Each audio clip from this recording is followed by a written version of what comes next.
پاکستان دل و جان سے ایران کے ساتھ کھڑا ہے۔ ملک کے اندر اس معاملے کو غلط رنگ دینا ٹھیک نہیں۔ فریقین کو مذاکرات کی میز پر لانے کی کوشش کر رہے ہیں۔ نائب وزیر اعظم اسحاق ڈار کا سینیٹ سے خطاب، کہا ایران ایٹمی ہتھیار نہ بنانے پر متفق ہو گیا تھا۔ آیت اللہ خامنئی کا قتل عالمی قوانین کی خلاف ورزی ہے۔ خامنئی کی شہادت پر اظہار افسوس کیا۔ جون میں ایران پر حملے کے بعد بھی پاکستان نے معاملات سلجھانے کی کوشش کی۔ حالیہ کشیدگی پر پاکستان کی بیک ڈور سفارتکاری جاری ہے۔ حکومت کا موجودہ عالمی صورتحال پر قومی اسمبلی اور سینٹ کے پارلیمانی لیڈروں کو اعتماد میں لینے کا فیصلہ۔ پارلیمنٹ کو مشرق وسطی اور ایران اسرائیل جنگ پر ان کیمرہ بریفنگ دی جائے گی۔ وزیر اعظم شہباز شریف نے سینٹ اور قومی اسمبلی کے پارلیمانی لیڈران اور اپوزیشن لیڈرز کو مدعو کر لیا۔ بریفنگ کے لیے کوارڈینیشن کی ذمہ داری رانا ثناء اللہ کو دے دی گئی۔ ان کیمرہ بریفنگ کل 11:30 بجے ہو۔ مشرق وسطی میں کشیدگی پھیلنے لگی۔ ایران کے اسرائیل اور امریکی اڈوں پر بھرپور حملے۔ ایران کا اسرائیل اور خطے میں موجودہ امریکی تنصیبات کو نشانہ بنانے کا دعویٰ۔ ریاض میں امریکی سفارت خانے پر 2 ڈرون سے حملہ کیا۔ امریکہ نے ریاض میں اپنا سفارت خانہ عارضی طور پر بند کر کے عملے کو واپس بلا لیا۔ کویت میں امریکی فوجی مرکز کیمپ عارفجان پر بھی بڑا ڈرون حملہ کیا۔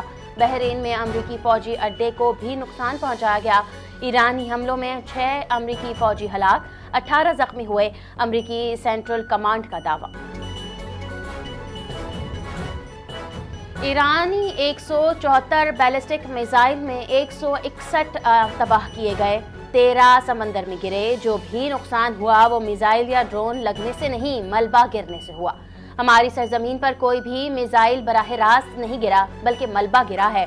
حملوں میں 3 جاں بحق، 68 افراد زخمی ہوئے۔ متحدہ عرب امارات کے حکام کی نیوز بریفنگ، کہا ایرانی میزائلوں اور ڈرونوں کو روکنا ہماری عسکری طاقت کا ثبوت ہے۔ ملک کی خود مختاری پر کوئی سمجھوتا نہیں کریں گے۔ اپنی سرزمین کا ہر صورت دفاع کیا جائے گا۔ عالمی قوانین کی خلاف ورزی پہلے بھی قبول نہیں کی گئی، آئندہ بھی نہیں کی جائے گی۔ اسرائیل اور امریکہ نے ایران کے خلاف حملوں کی نئی لہر شروع کر دی۔ فضائی کارروائیوں میں وسطی تہران کے متعدد علاقوں کو نشانہ بنایا گیا۔ ایرانی میڈیا کے مطابق میزائل اور ڈرون لانچ سائٹس کے ساتھ ساتھ فوجی فضائی اڈوں پر بھی حملے۔ ایرانی صدر کے دفتر اور سپریم نیشنل سیکیورٹی کونسل کے ہیڈ کوارٹرز کو بھی نشانہ بنایا گیا۔ حملوں کے نتیجے میں پاسداران انقلاب کے 5 ارکان شہید۔ کراچی کی مقامی عدالت میں ڈونلڈ ٹرمپ، اسرائیلی وزیر اعظم نیتن یاہو، بھارتی وزیر اعظم نریندر مودی اور دیگر کے خلاف مقدمہ درج کرنے کی درخواست پر سماعت ہوئی۔ Prosecution, S S P complaint cell committee اور ایس ایچ او ڈاکس کو نوٹس جاری کیے گئے۔ فریقین سے 5 مارچ تک جواب طلب کر لیا گیا۔ امریکہ اور اسرائیل کئی برسوں سے ایرانی سپریم لیڈر آیت اللہ خامنئی اور لاکھوں ایرانی شہریوں کو دھمکیاں دے رہے تھے۔ اسرائیل نے بھارت کے ساتھ مل کر پاکستان میں افراتفری پیدا کی۔ درخواست میں موقف۔ درخواست گزار کے وکیل نے عدالت سے استدعا کی کہ ایس ایچ او ڈاکس کو بیان ریکارڈ کرنے کا حکم دیا جائے۔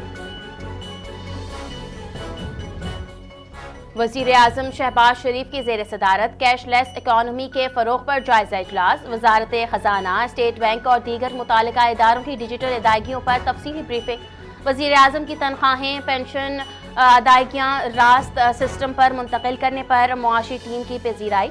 رمضان ریلیف پیکج کے تحت 71% مستحق افراد تک امدادی رقوم کی فراہمی کو بھی سراہا۔ شہریوں کی سہولیت کے لیے تمام بلز پر QR کوڈ فراہم کیے جائیں گے۔ ڈیجیٹل ادائیگیوں کے نظام کے اہداف مقررہ مدت میں یقینی بنائے جائیں گے۔